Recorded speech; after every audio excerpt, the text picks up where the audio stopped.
again. Sorry about that little getting started there. So just get people set up for the test. So welcome to chapter 5. We're going to be looking at applications of integration. Now we've had some short units. This is the shortest. Okay, so you can see there's only A, B, C, D, and we're looking at applications of integration. So we've taken all of the rules that we just learned, all of the techniques, and now we're going to apply them in some real life circumstances. Now 5A here is not going to be anything significantly different from what we've done in chapter 4. So let's get into it. We've got the area under the curve. And the first one here says, find the area under the curve 3x squared from 0 to 1. So firstly, let's just talk about x squared. Okay, that's the x squared and 3x squared. The difference between these two functions, all right? If we have x squared, okay, what it means is each x value, the y value is going to be the x value squared. So when we have x is 2, y will be 4. All right, and that's how we're sketching that graph. If we have 3x squared, what it means is the y value is going to be 3 times the x value squared. So if we think about here, all right, 3 times 0 is 0, 3 times 1 is 3, 3 times 4 is 12, and so we have it stretched out, it's stretched away from the x-axis. Who can remember what we call that? That's the D? Dilation, okay? That's a dilation. So a dilation is when we're stretching or compressing. All right. So just wanted to make that point. So if we want to find the area from 0 to 1 under the curve 3x squared, this is the integral we're performing. All right. Now you can, if you want, you can pull the 3 out front. That was not necessary, is it? What does this become? It becomes 3 times x to the 3 on top of 3. Y on top of 3. So x to the power of 2 plus 1 on top of 2 plus 1. Alright, now at this step we can simplify it before we substitute in the numbers. So we're going to cancel the 3 at the top and the 3 at the bottom. And we're going to have 1 to the power of 3, take 0 to the power of 3, and our answer is 1 unit squared. Now when we're talking about area, we have to use units squared. So for the next one, I think I might take the whole board actually. This one's a bit extensive.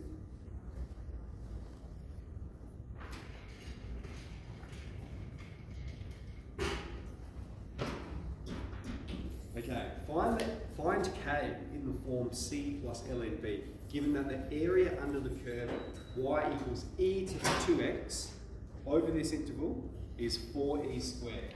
So firstly, if you want to sketch an e function, right, e to the 2x, it's an exponential, and so it's going to look like this, okay? And it's going to grow faster and faster.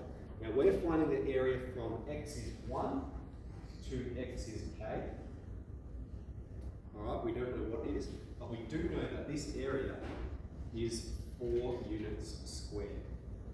All right, so what does that mean? It means the integral from 1 to k of e to the 2x with regards to x is equal to 4. Okay, and this is a nice exponential and logarithmic equation for us to go ahead and solve. So the first thing we do is perform the integral. Integral of e to the 2x is 1 on 2 e to the 2x from 1 to k.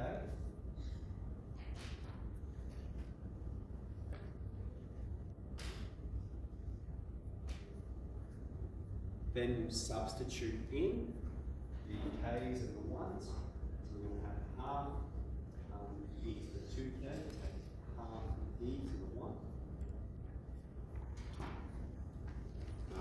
So that's 2 times 1k, which is e squared. Alright, we should be looking to, what are we trying to do here? We're trying to solve for k. We want to get k by itself. So what we should do is try and simplify as much as we can. Now, getting rid of these halves is going to make it a fair bit simpler, so let's multiply both sides by 2. We're going to e to the 2k, take e squared equals 8. Mr. Royals, that 4 is meant to be 4e squared. 4e, Yeah. yeah, that's very important. E squared, I think. Yeah, Yeah. thank you. Alright, not 4 units squared, 4e units squared. Yeah, that's important. Thank you. So we've got equals 8e squared. All right, now, I'm just going to rewrite this statement up here. So we've got e to the 2k, take e squared equals 8e squared. All right, now we want to isolate this part by itself, so we're going to add e squared to both sides. And what we actually have is, these are like terms because they have the same power. So this becomes 9e squared. All right. Now we can perform the natural logarithm of both sides.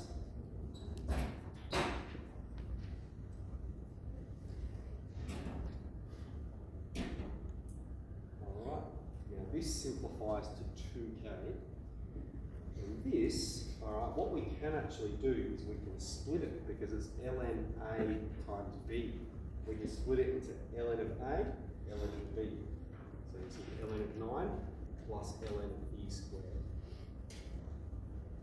Alright, and I'll keep this as it is for now. We're going to have ln of 9 plus, well, ln of e squared is 2. And then we're going to multiply both sides by half to get k by itself.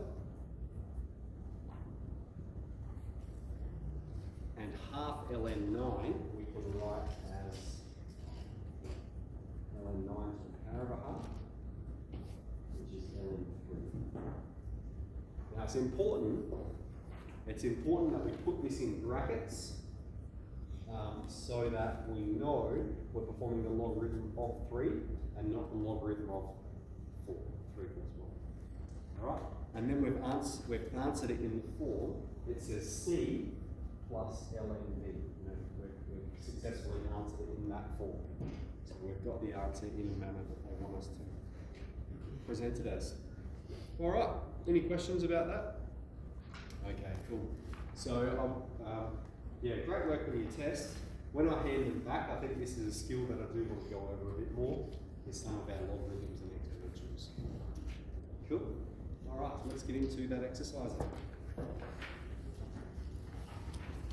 Are you feeling better, Mr. Ross? Much better, yeah. Just feel sticky still. Yeah, Like, I'm not. Thanks, Will.